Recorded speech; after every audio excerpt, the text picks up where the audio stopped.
விகடன் லாபம் முதலீட்டாளர் அனைவருக்கும் வணக்கம். இன்னைக்கு பாத்தீங்கன்னா மக்கள் முதலீடு செய்யறதுக்கு தயாரா இருக்காங்க. ஆனா அவங்க சில தவறுகள் செய்யறதுனால, அதாவது அவங்க சம்பாதிக்கிற பணத்தை சரியா நிர்வாகம் செய்யாததுனால அவங்களால முதலீடு செய்ய முடியாம போயிருது. ஆக்சுவலா இன்னைக்கு மக்கள் என்ன நிதி தவறுகளை செய்யறாங்க அப்படிங்கறத நம்ம பார்த்தோம்னா 5 விதமான தவறுகள் அவங்க செய்யறத எல்லாருமே பார்க்கலாம். இது நீங்க நான் யாருமே இதுக்கு வித்தியாசம் இல்ல. இந்த 5 தவறுகளையும் ஏதோ 1-2 தவறுகள் அல்லது 5 தவறுகளும் நிறைய செய்யறவங்க இருக்காங்க. அதுல தவறு நம்பர் 1ன்னு பாத்தீங்கன்னா, நம்ம பட்ஜெட் போடுறதே கிடையாது. ஒரு மாசத்துக்கு நமக்கு 50,000 ரூபாய் வருமானமா, இந்த 50,000த்தை எப்படி நம்ம செலவு பண்ண போறோம், நமக்கான வாடகை என்ன, நம்ம வீட்டுல மளிகை சாமானுக்கு நம்ம எவ்வளவு இது பண்றோம், நமக்கு இருக்கிற கடன்களுக்கு கட்டுறதுக்கான எவ்வளவு இது பண்றோம், குழந்தைகளுடைய பள்ளி படிப்புக்கு எவ்வளவு பண்றோம், ஈபிக்கு எவ்வளவு பண்றோம், பாலுக்கு எவ்வளவு பண்றோம், ஆட்டுக்கறியும் சிக்கனையும் வாங்குறோம், இப்படி ஒவ்வொரு விஷயங்களையும் பட்ஜெட் போட்டு நம்ம செலவு பண்றது இல்ல.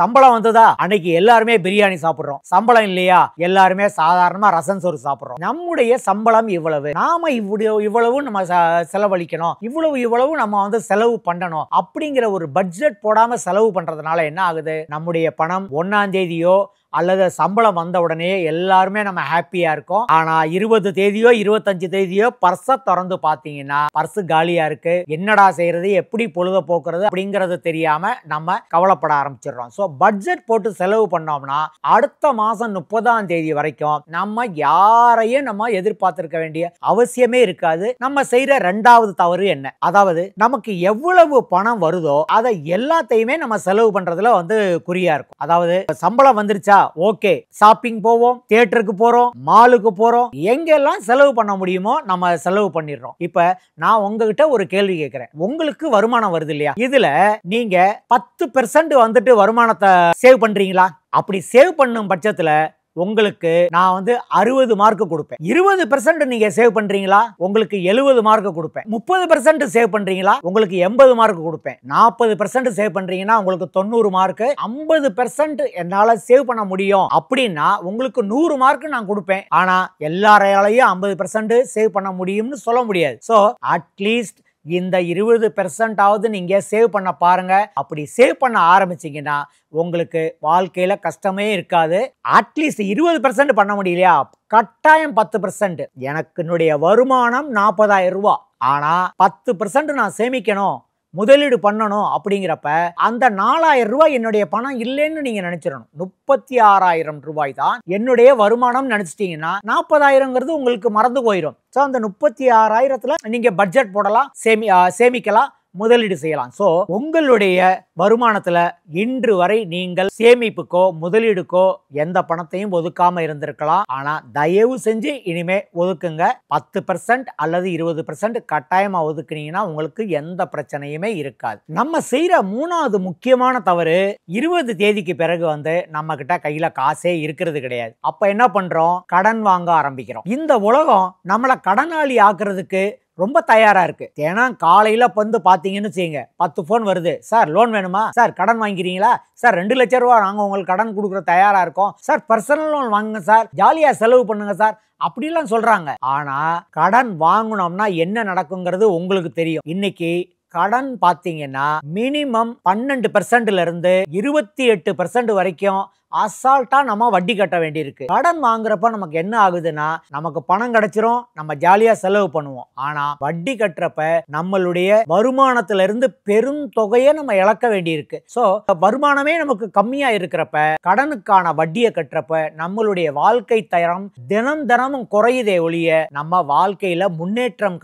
காண்ற மனிதர்களா நம்ம இருக்கிறது இல்ல. அதனால தயவு செஞ்சு கடன் வாங்காதீங்க. கடன் வாங்க மாட்டேன் அப்படிங்கறது இன்னைக்கு ஒரு சத்தியம் எடுத்துக்கங்க எல்லாருமே. நான் இனிமேல் கடன் வாங்க மாட்டேன். என் வீட்டுக்கு ஒரு ஃப்ரிட்ஜ் தேவையா, நான் இஎம்ஐல போக மாட்டேன், நான் அந்த பணத்தை சேர்த்து வச்சுதான் வாங்குவேன். நான் ஒரு வண்டி வாங்க போறேன்னா, ஒரு 2 வீலர் வாங்க போறேன்னா நான் அதை கடன்ல இஎம்ஐல வாங்க மாட்டேன், நான் அதற்கான பணத்தை சேர்த்து வைத்து தான் நான் வாங்குவேன் அப்படிங்கிற ஒரு கங்கணத்தோட ஒரு வைராகியத்தோட நீங்க இருந்தீங்கன்னா நீங்க வட்டிக்கான பணம் பல ஆயிரங்களை சேவ் பண்ணுவீங்க. அந்த பணத்தை உங்களுடைய வாழ்க்கை முன்னேற்றத்துக்காக பயன்படுத்துவீங்க. கடனுங்கிறத இனிமேல நீங்க வாங்க வேணாம். இப்ப நம்ம 4வது தவறையும் நம்ம செய்றோம். 4வது தவறு என்னன்னா பணவீக்கம். பணவீக்கம்னா என்ன? பணம் அப்படியே வீங்கிறதா பணவீக்கம்? கிடையாது. விலைவாசி உயர்வை தான் நம்ம பணவீக்கம் அப்படின்னு சொல்றோம். அதாவது இன்றைக்கு 100 ரூபாய் இருக்கும் ஒரு பொருள் அடுத்த வருடம் 106 ரூபாய் ஆச்சுன்னு வச்சுங்க. 6% பணவீக்கம் அப்படின்னு அர்த்தம். பொருட்களுடைய விலை எவ்வளவு சதவீதம் ஏறுகிறதோ அதுதான் பணவீக்கம். அந்த பணவீக்கத்தை தாண்டிய ஒரு வருமானம் பெறுகிற அளவுக்கு நம்மளுடைய முதலீட்டை அமைச்சுக்கிறது இல்ல. இப்ப உதாரணமா வங்கி எஃப்டிஏ எடுத்துக்குவோம், அல்லது அஞ்சலக எஃப்டிஏ எடுத்துக்குவோம். உங்களுக்கு ஒரு பேங்க் டெபாசிட்ங்கிறப்ப பணத்துக்கு ரொம்ப பாதுகாப்பு. ஆனா அதுல கிடைக்கிற வருமானம்னு பாத்தீங்கன்னா ஒரு 7ல இருந்து சீனியர் சிட்டிசனுக்கு 8, 8 அந்த மாதிரி கிடைக்குது. ஆனா இந்த 7% வருமானம், பணவீக்கம் 7% அப்படிங்கிறப்ப உங்களுக்கு வந்த வருமானமும் இந்த பணவீக்கமும் சரியாகி உங்களுடைய ரியல் ரிட்டர்ன், அதாவது நீங்க உங்களுக்கு கிடைக்கிற உண்மையான லாபம் என்ன அப்படிங்கன்னு பார்த்தா 0 ஆகி போயிருது. சம்டைம்ஸ் நீங்க அதுக்கு வரி கட்டுறப்ப நீங்க உங்களுடைய பணத்தை மதிப்பு இன்னும் கூட குறைஞ்சிருது. அப்ப நீங்க முதலீடு செய்யறப்ப கிடைக்கிற வருமானம் இந்த பணவீக்கத்தை தாண்டி அதிகமா இருக்கிறப்பதான் நீங்க வாழ்க்கையில முன்னேற்றம் காண்றீங்க. பல நேரங்கள்ல நம்ம இந்த பணவீக்கம் அளவுக்கு முதலீடு செய்யற வருமானம் கிடைக்குதாங்கிறத பாக்குறது இல்ல. ஆனா இன்னும் சில பேரு ரொம்ப மோசமா போய் என்ன பண்றாங்கன்னா பணத்தை 1 லட்சமோ 2 லட்சமோ அப்படியே பீரோல வச்சிருக்காங்க. அது மிகப்பெரிய தவறு. பணம்ங்கிறது ஒண்ணு இன்னைக்கு அதற்கு சரியான வழியில நம்ம செலவு பண்ணணும் அல்லது முதலீடு பண்ணணும். சில நாட்களுக்கு முன்னாடி ஒரு முதலீட்டாளர்கிட்ட போன்ல பேசிக்கிட்டு இருந்தேன். அவர்கிட்ட கேட்டேன், சார் நீங்க ஏதாவது ஒரு எமர்ஜென்சிக்கு பணம் வச்சிருக்கீங்களான்னாரு. இல்ல அப்படின்னாரு. சரி பரவாயில்ல சார் அப்படின்னு சொல்லி நீங்க எமர்ஜென்சிக்காக பணத்தை சேருங்க அப்படின்னு சொல்லிக்கிட்டு இருந்தேன். திடீர்னு கொஞ்ச நேரம் கழிச்சு பேசுறப்ப நான் ஒரு 8 லட்சம் ரூபாய் வச்சிருக்கேன் அப்படின்னாரு. 8 லட்சம் ரூபாய் வச்சிருக்கீங்களா? பரவாயில்லையே சார், அதை நீங்க எமர்ஜென்சி பணமா நீங்க வச்சுக்கீங்க. அந்த 8 லட்சம் ரூபாய் எங்க வச்சிருக்கீங்க? பேங்க்ல வச்சிருக்கீங்களா அல்லது போஸ்ட் ஆபீஸ்ல வச்சிருக்கீங்களான்னு கேட்டேன். அவர் சொல்றாரு வீட்டுல தான் சார் இருக்குன்னாரு. சார் என்ன சார் 8 லட்சம் ரூபாய் வீட்லயே வச்சிருக்கீங்க? திருடு போறதுக்கான வாய்ப்பு இருக்கு சார், தயவு செஞ்சு பத்திரமா வச்சுக்கீங்க. வீட்டுல எங்க வச்சிருக்கீங்க அப்படின்னு கேட்டதுக்கு பீரோவில் வச்சிருக்கேன் அப்படின்னாரு. என்ன சார் கொஞ்சம் பத்திரமா பாத்துங்க, எவ்வளவு நாளா வச்சிருக்கீங்கன்னு கேட்டேன். நாளாலாம் கிடையாது சார், மாசமா இருக்குன்னாரு. மாசமாவா? எவ்வளவு மாசமா வச்சிருக்கீங்க? என்ன சார்? இல்ல சார் 2 வருஷமா வச்சிருக்கேன்னாரு. சார் 8 லட்சம் ரூபாய் நீங்க வீட்டுல ஏன் 2 வருஷமா வச்சிருக்கீங்க? வெறும் சேமிப்பு கணக்குல போட்டிருந்தீங்கன்னா கூட 3% இருந்து 4% வட்டி கிடைச்சிருக்கும். இதே இது நீங்க எஃப்டில போட்டிருந்தீங்கன்னா கூட 7% வட்டி கிடைச்சிருக்கும். இவ்வளவு பணம் கிட்டத்தட்ட லட்சக்கணக்கில் பணத்தை லூஸ் பண்ணிருக்கீங்களே சார், ஏன் நீங்க இந்த மாதிரி பணத்தை வீட்டுல வச்சிருக்கீங்கன்னா? சார் எனக்கு இந்த மாதிரி எல்லாம் சொல்றதுக்கு யாருமே இல்ல சார் அப்படின்னு அவர் சொல்றாரு. இன்னைக்கு புரிஞ்சுக்குங்க, பணத்தை தயவு செஞ்சு பீரோவில் வைக்காதீங்க. குறைஞ்சபட்சம் வங்கி கணக்குலையாவது வைங்க. வங்கி கணக்குல வச்சீங்கன்னா உங்களுக்கு 4% தான் இன்ட்ரெஸ்ட் கிடைக்கும். சரி, வங்கி கணக்குல இல்லைன்னா எஃப்டில வைங்க. அங்க உங்களுக்கு 7%ல இருந்து இன்ட்ரெஸ்ட் கிடைக்கிறதுக்கு வாய்ப்பு இருக்கு. அப்படியே இல்லையா, உங்களுக்கு நீங்க முதலீடு பண்ணுங்க. முதலீடு பண்ணி பணவீக்கத்தை விட அதிக வருமானம் கிடைக்கிறதுக்கு எதுல வாய்ப்பு இருக்கு அப்படிங்கறத பாருங்க. அப்படி பாக்குறப்ப மியூச்சுவல் ஃபண்டுங்கிறது இன்னைக்கு மிக சிறந்த முதலீடா இருக்கு. உதாரணமா நீங்க மியூச்சுவல் ஃபண்டுல நீண்ட காலத்துல முதலீடு செய்யும் பட்சத்துல உங்களுக்கு 11ல இருந்து 12% ரிட்டர்ன் கிடைக்கிறதுக்கு வாய்ப்பு இருக்கு. நல்லா கவனிங்க, வாய்ப்பு தான் இருக்கு, இது கேரண்டி கிடையாது. கடந்த காலத்துல 11ல இருந்து 12% வருமானம் கிடைக்கிறதுக்கான வாய்ப்பு இருந்திருக்கு. அந்த வாய்ப்பு எதிர்காலத்திலேயே இருக்குங்கிற ஒரு அனுமானத்துல தான் சொல்றோம். அப்படி இருக்கிறப்ப நீங்க ஒரு 7% பணவீக்கம், 12% மியூச்சுவல் ஃபண்ட்ல இருந்து கிடைக்கிற வருமானம்ங்கிறப்ப வருஷா வருஷம் உங்களுக்கு 5% கூடுதலா வருமானம் கிடைக்கிறதுக்கு வாய்ப்பு இருக்கு.